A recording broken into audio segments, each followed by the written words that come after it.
Hello guys! Welcome back to our channel, SR Family Vlogs. Once again, nandito naman po ako para ibahagi po sa inyong lahat tungkol po sa mga collectible na barya at saka collectible banknotes. Yung pag-uusapan po natin guys, bagong 10 piso natin na NGC. Bagong impormasyon to at saka bagong presyo. Sana may hawak po kayo ng ganitong klaseng barya guys, no? Mga baguhan dyan, tingnan nyo pong mabuti o pagmasa nyo mabuti kung anong year yung pinapakita ko. Yan po ang mga bagong collectible na 10 piso NGC, no?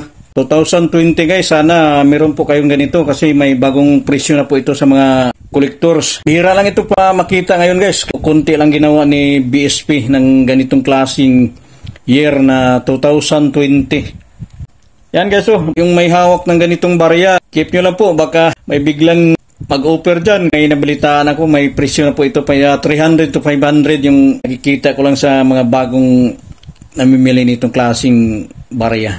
Medyo may value na po ito. Sa numista price talaga, bilo na po ito sa semi-hard to find sa ngayon kasi kukunti lang ginawa ni BSP. So para maintindihan nyo pong mabuti guys, pakita ko muna yung galing kay numista, no? Yan, no? Tungkol po sa 10 piso NGC guys, no? Yan, nakalagay dyan, no? 10 piso, Numista Coins, Philippines. Issuer Philippines, period Republic, 1946 date. Type standard circulation coin. Year from 2017 to 2020 pa lang guys, no? Ginawa ni BSP. So sa ngayon, yung value niya, 10 pesos, currency piso 1967 date. Composition guys, nickel plated steel siya guys, no? Yung bigat niya 8 grams, diameter 27 mm, thickness 2.05 mm. Yung shape niya guys, round o bilog, technique meld, orientation middle alignment, number 138688, references KM number series 303. Ito, pag-usapan natin yung tungkol sa kung ilang minted ang ginawa ni BSP. Dito sa taas guys, 2017, no? Unahin muna natin yung si 2017. 16% lang, no? XF, 77 piso. EO, 84 piso. UNC, 86 piso. Tapos sa 2018, very common, yung PI niya, 85%. Ganon din, no? 11 piso, 62, 65, 65 piso. Sa 2019, mas kukunti lang nga yung 2019 dito guys, 15% lang. Parang bilo na po ito sa semi-hard to find na rin yung 2019. 70 piso XF. Yung 2020 guys, no? 2020 PI. Tingnan yung pong mabuti yung nanonood dyan para dagdag lang po kaalaman sa inyong lahat nyo, lalo na sa mga baguhan. Kailangan mag-research po tayo para malalaman natin yung kung ilan lang piraso yung ginawa ni BSP guys, no? 1.2% lang guys. Tingnan nyo mabuti, i-compare natin sa 2017 guys, 16%. 16%, mas kukunti lang yung 2020 guys. So, kung ang 2017 sa ngayon, yun ang semi-hard to find sa mga kolektor kagaya namin. Medyo mahirap hanapin. Mas lalo na yung 2020 guys. Compare nyo pong mabuti, 1.2% lang po. Hanapin natin kung ilang vintage dito o ilang pirasong ginawa ni BSP. Wala guys, wala. Parang missing minted, no?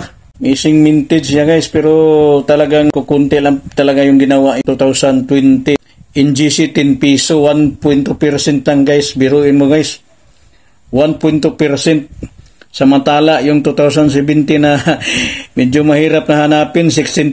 So, yung may hawak na ganitong klaseng 2020, malamang magiging hard to find na po ito.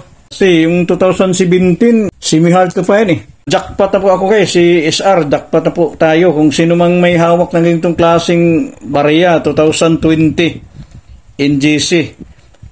So, sa pagkaalam ko, may bumibili na po itong mga kolektor, 300 to 500.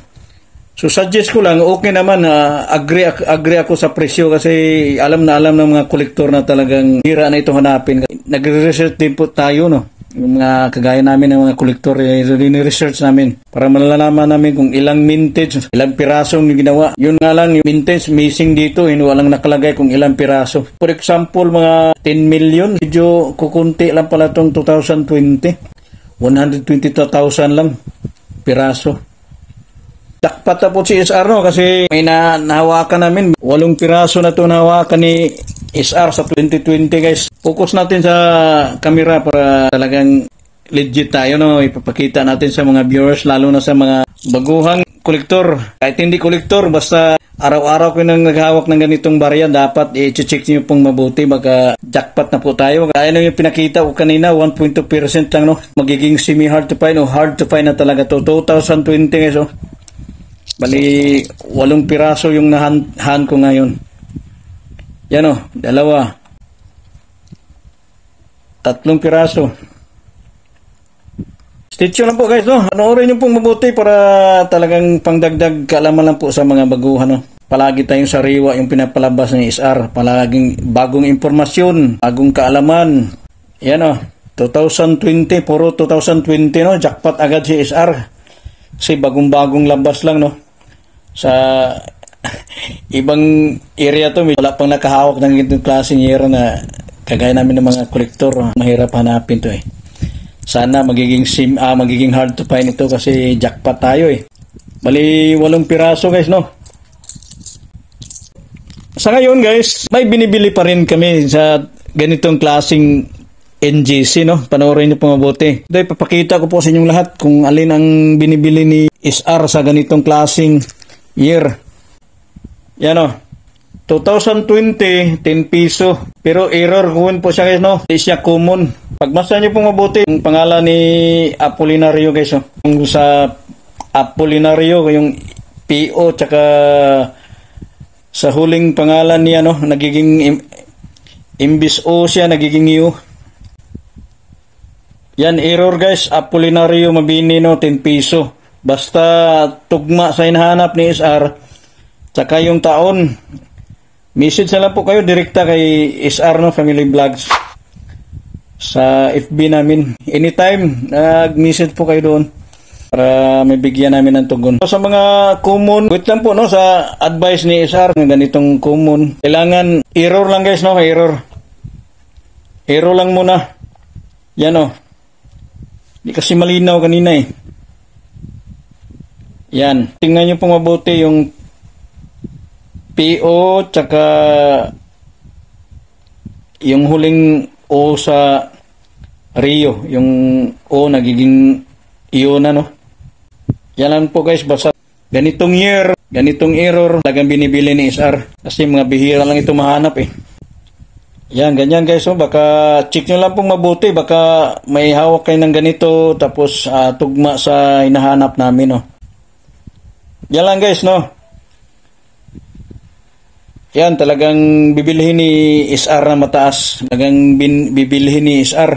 Talagang jackpot na jackpot talaga palagi si SR, no? Palaging may bagong huli. Kaya sobrang sikap natin sa paghahantang mga klaseng barya. Talagang makakamit natin yan kahit gaano kahirap o gaano ka hard to find. Talagang mahanap namin yan. Pero yung priority namin, kahit anong year, basta may error. Yun lang. Pero pag ganitong klaseng year, tapos tugma sa hinahanap namin, babayaran namin ng mataas, no? Yan lang po, guys.